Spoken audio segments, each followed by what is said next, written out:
waiting for.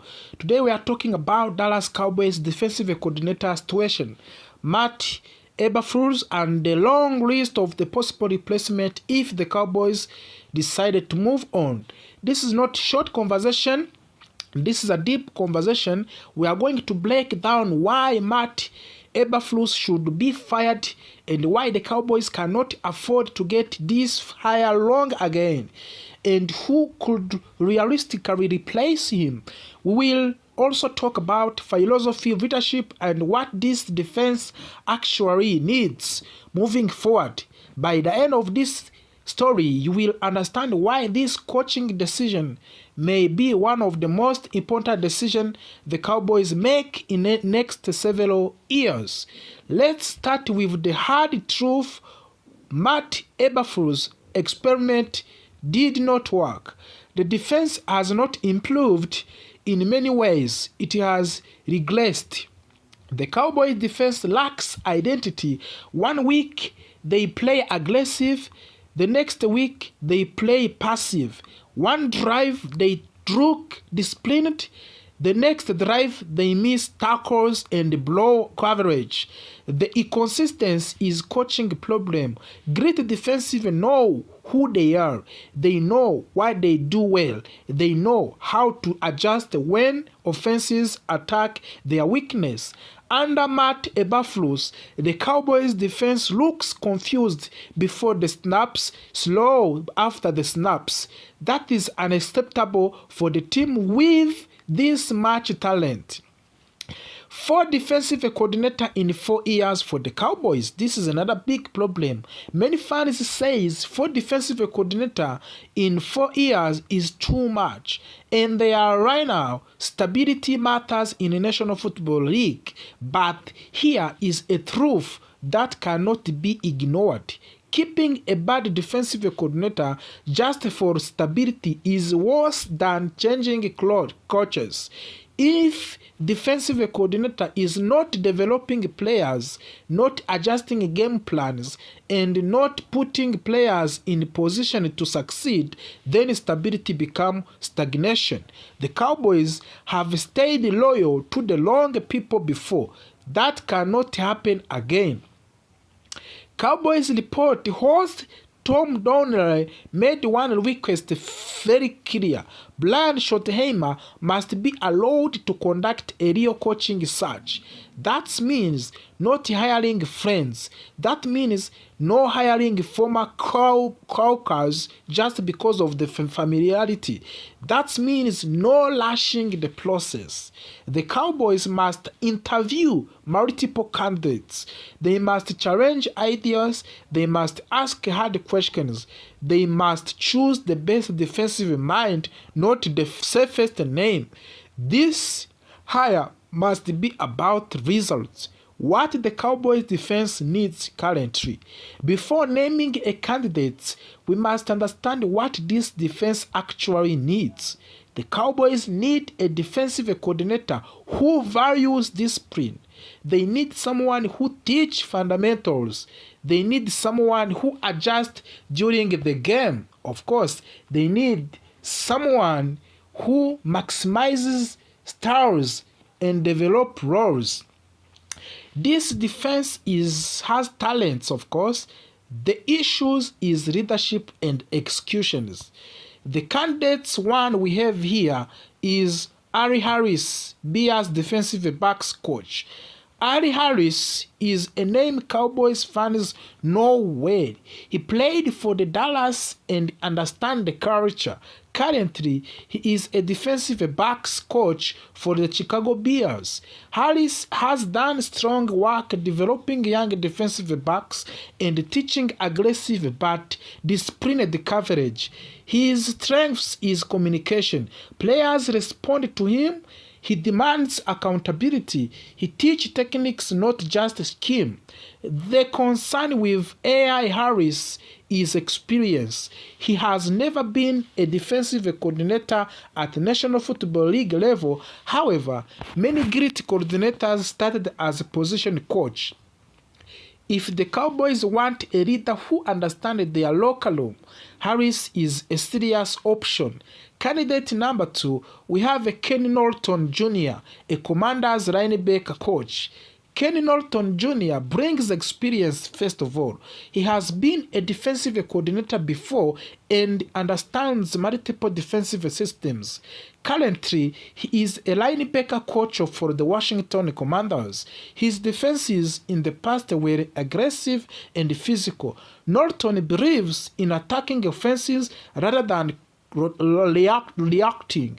That mindset could help a Cowboys defense that often plays too cautiously. The risk with Norton is inconsistency. His past defenses had highs and lows. The Cowboys would need him to bring consistency, not chaos.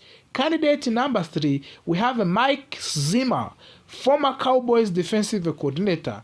Mike Zimmer is a familiar name. Cowboys fans know what he brings. Zimmer is experienced, tough, and detail-oriented. His defenses are known for discipline, pressure, and strong red zone performances. The biggest concern is age and adaptability. Can Zimmer adjust the modern offenses? Can he connect with young players? If the Cowboys want immediate structure, experience, Zimmer is a safe option, but safe does not always mean the best. Candidate number 4, we have Aaron White-Cotton, Cowboys defensive line coach. Aaron White-Cotton is already in the building currently. He understands the roster, the culture, and the expectations. He has done solid work with the defensive line, developing players and improving techniques. Promoting from within creates continuity. Players already trust him. However, Cowboys must ask a serious question. Is promoting White-Cotton a bold move, or is it another comfortable move? This decision must be based on ability, not familiarity. We have also candidate number 5, Todd Bowles, Tampa Bay Buccaneers head coach. Todd Bowles is one of the most respected defensive minds in football. If he becomes available, the Cowboys should absolutely call him. Bowles runs aggressive and creates defensive that confuse quarterbacks. He is excellent in squeezing coverage and generating pressure. The challenges is availability. Bowles is currently a head coach, of course. If he becomes available, he would be one of the top options immediately. Why this decision matters so much? This hire is not just about next season, it is about the future. The great defensive coordinator can elevate the average players and turn good players into stars. A bad defensive coordinator wastes talent and shortens championship windows. The Cowboys cannot afford another mistakes. This is the moment for the Cowboys to get seriously. Fire Matt Eberflus, conduct real coaching search, choose leadership over comfort, choose results over relationship. If the Cowboys do this right, the defense can become a strength again. If they do things wrong, will we be having this some conversation next year? Oh my gosh. We remind you to add subscribe and the on Mint for the Leo fans who want to understand what is actually happening behind the scenes. Trevon Diggs arrived in the Dallas Cowboys as a talented young cornerback with elite ball skills. From early in his career, he showed something special. He was not just covering receivers, he was attacking the football. Interception, big plays, momentum-changing moments that become his identity. For a while, Diggs was one of the faces of the Cowboys' defense. Fans trusted him, coach relied on him, opposing quarterbacks feared throwing his way. This is why this situation hurts so much for many fans. This is not a random role player. This is someone who was expected to be a cornerstone of the defense for many years. The problem did not begin during the game. They started during the off-season. During the summer, Trevon Diggs chose to do his injury rehabilitation away from the team facility. The Cowboys did not approve of that decision. As a result, Diggs was fined $500,000 United States dollars. That fine was not just about money. It sent a message. It showed that the relationship between the player and the organization was already under stress. From that point forward, everything Diggs did was viewed through different lenses. In the National Football League, trust is everything. Teams trust players to follow the program. Players trust teams to protect their careers and health. Once that trust breaks, it's extremely difficult to repair. With Diggs, it felt like both sides stopped believing they were fully aligned. The team questioned his decisions. Diggs questioned the team's intentions. This is how small issues turn into a big problem. Early this season, Trevon Diggs was benched. That alone raised eyebrows. Benching a player of his status is not something teams do casually. Soon after, reports of the concussion surfaced. The details were unclear. Fans did not fully understand what happened. Then came the knee injury which continued to limit him. Eventually, Cowboys placed Diggs on injury reserve. At that point, many believed his season was likely over. The Cowboys later opened Diggs' 21-day practice window. This is usually a signal that a player is closer to returning to action, but something strange happened. Diggs practiced, but he was never activated to the active roster. Week after week passed, the window kept shrinking. Questions grew louder. Why open the window if you are not going to activate him? Now, with only few weeks left in the season, the situation has reached to the critical point. If Trevon Diggs is not activated soon, he will be ruled out of the remainder of the year. That means his last snap as a Cowboy may already be behind him. For a player once seen as a future of the defense, that is turn of the events. Multiple reports suggest that the relationship between Trevon Diggs and the Cowboys has been severely damaged. Some even says it has been completely resolved.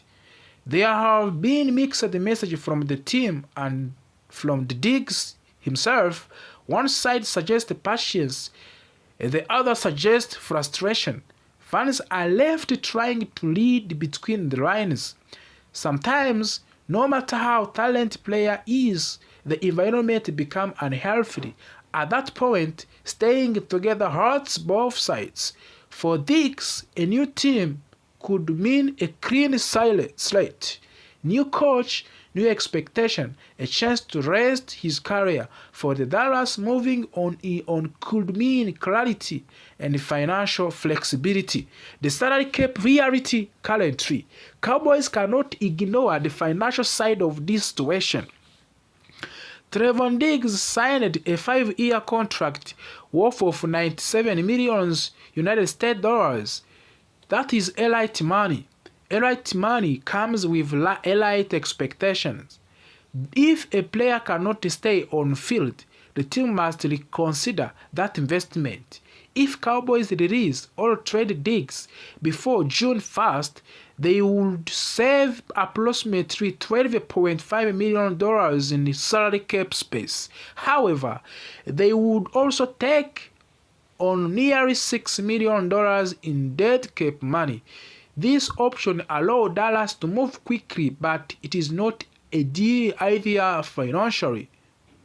Waiting until after June 1st changes everything. Dallas could save up to the $15.5 million while keeping the dead cap hit under $3 million. This is the smartest financial move. The question is whether Cowboys are willing to wait. The Cowboys may want answer before free agency begins. They may want clarity before the NFL draft. Waiting until June 1st could complicate those plans. This is where strategy came into play. This season, Diggs has played only 6 games. He recovered 18 tackles. He did not record any interception. He did not record any pass breakup. For a player known for creating turnovers, that is alarming. Since signing his massive contract extension, Diggs has played in only 19 of the 43 games. That is not enough. In the National Football League, the best ability is availability. If the Cowboys move on from Diggs, the defense will need answer. Who replaces him? Do they draft a cornerback? Do they sign a veteran? These decisions shape the entire offseason. Fans are emotionally attached to the Diggs, but front office must think logically. This is the hardest part of the building a team. Jerry Jones has never been afraid of big moves. This will be one of the biggest decisions of the off-season. Does he choose loyalty or does he choose flexibility? As soon as the season ends, Trevon Diggs' name will dominate